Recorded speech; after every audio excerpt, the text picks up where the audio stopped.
अच्छा 10वीं विषय गणित का अध्याय 4 समांतर श्रेणी में आप सभी का बहुत बहुत स्वागत करती हूँ। देखिए इसके पहले के वीडियो पे उदाहरण 2 तक प्रश्नावली स्टार्ट किया गया था। प्रश्नावली से पहला सवाल दूसरा सवाल हल किया गया था।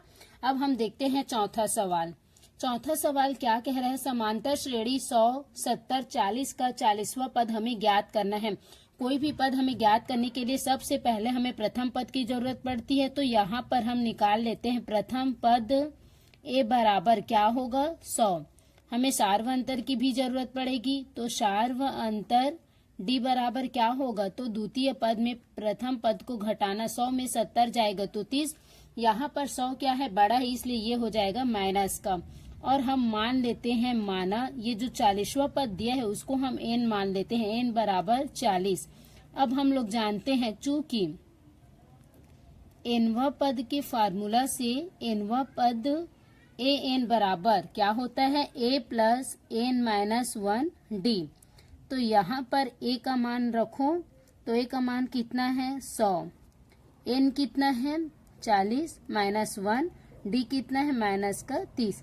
यही से इसको आप लोग हल कर सकते हैं। 100 और ये 40 में एक जाएगा तो कितना हो जाएगा 39 माइनस 30 100। यहाँ देखो ये दोनों का गुणा होगा धन और माइनस की वजह से माइनस, और 30 और 39 का गुणा करो तो 0 का 0, 3 या 27 का 7, हासिल आया 2, 3 या 9, 10, 11, 1170। अब देखिए यहाँ पर ये ऋण का है, ये धन का है, घटेगा घटाओ, 0 में 0 जाएगा तो 0, 7 में 0 जाएगा तो 7, 1 में 1 गया तो 0 और ये 1। अब चूंकि ये बड़ा है इसलिए यहाँ पर माइनस। तो ये सवाल आप लोग को अच्छे से समझ में आ गया होगा।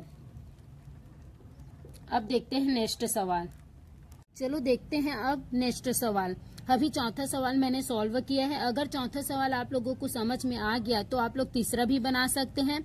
यहाँ जो 40 है वहाँ पर 10वां पद है, इसी तरह से 5वां में यहाँ पर nवां पद है और 6वां में mवां पद है। सब में प्रथम पद और सार्वंतर निकालना है, फिर जितना पद बोला है उतना ही सूत्र में रखते जाना तो सॉल्व हो जाएगा। चलिए हम देखते हैं अब सातवां सवाल। सातवां सवाल क्या है, समांतर श्रेणी इतना इतना है, उसका अंतिम पद 218 है, तो हमें पदों की संख्या ज्ञात करना है।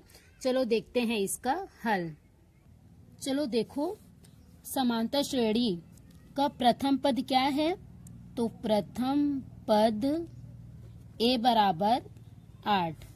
सार्वंतर भी निकालेंगे, तो सार्वंतर कैसे निकलेगा, दूसरा पद में पहला पद को घटाकर, तो दूसरा पद है 15 और पहला पद है 8, घटाओ 15 में 8 जाएगा तो कितना आएगा बताओ, चलो तो ये हो जाएगा 7। 15 में 8 घटाओगे 7 मिलेगा।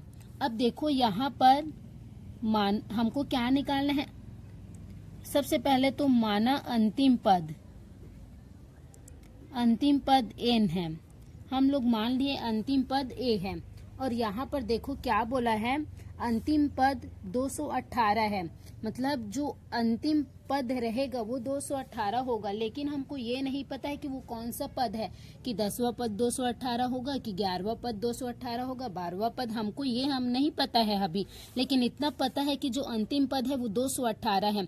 तो यहाँ पर हम लोग an बराबर ले लेते हैं 218, मतलब जो nवां पद होगा वो 218 होगा और अंतिम पद है ये 218, इसलिए हम लोग अंतिम पद अभी n मान लिए हैं। अब वो क्या होगा हल करने पे पता चलेगा।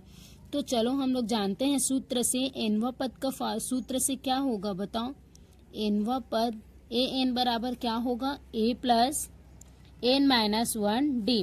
तो an हमको पता है 218 होगा और a क्या है 8 है, लेकिन ये n हमको पता नहीं है, यही n को हमको क्या करना है पता करना है। तो n माइनस 1 रहने दो, d कितना है 7, हल करो, यहाँ 8, 7 का n के साथ गुणा करो, तो n के सामने 1 है तो 7 एकम 7 और n का n, और इसके साथ 7 एकम 7। अब यहाँ से ब्रैकेट को खोलो, तो ये धन का है, ये धन का है, धन का ही होगा, ये धन है ये ऋण, इसलिए यहाँ पे ऋण। अब देखो बिना n वाले को एक जगह रख दो और n वाले को एक जगह। यहाँ से 8 में 7 जाएगा, 1 आएगा और ये हो जाएगा 7n, इधर क्या है 218, लिखते जाओ 218 है, 218 218। अब देखो यहाँ पर 218 और 1 को इस साइड लेकर आ जाओ, माइनस का हो जाएगा, प्लस का है तो पक्षांतर करेंगे, इसलिए अब पक्षांतर करने के बाद इसमें घटा दो 1 को, 217 मिलेगा। या इसी को हम लोग ऐसा भी लिख सकते हैं 7n बराबर 217। तो n को छोड़ो और n के साथ 7 किसमें है, गुणा के रूप में, इधर जाकर के क्या हो जाएगा, भाग के रूप में। चलो काटो, 7 दिया 21 और 7 एक कम 7, 31। मतलब जो 31वां पद होगा यहाँ पर हम लोग जाते जाएंगे और आगे जाते जाएंगे, तो ये तो पहला है, दूसरा, तीसरा, इसी तरह से जब 31वां आएगा, 31वां पद वो क्या होगा हमारा 218 होगा। तो ये जो होती है वो पदों की संख्या होती है, इसलिए n को पदों की संख्या बोलते हैं। और यहाँ पर चूंकि अंतिम पद 218 बोला था, इसलिए nवां पद को हम लोग 218 लिए थे और nवां पद को अंतिम माने थे, तो हमको 31 मिला, n बराबर 31।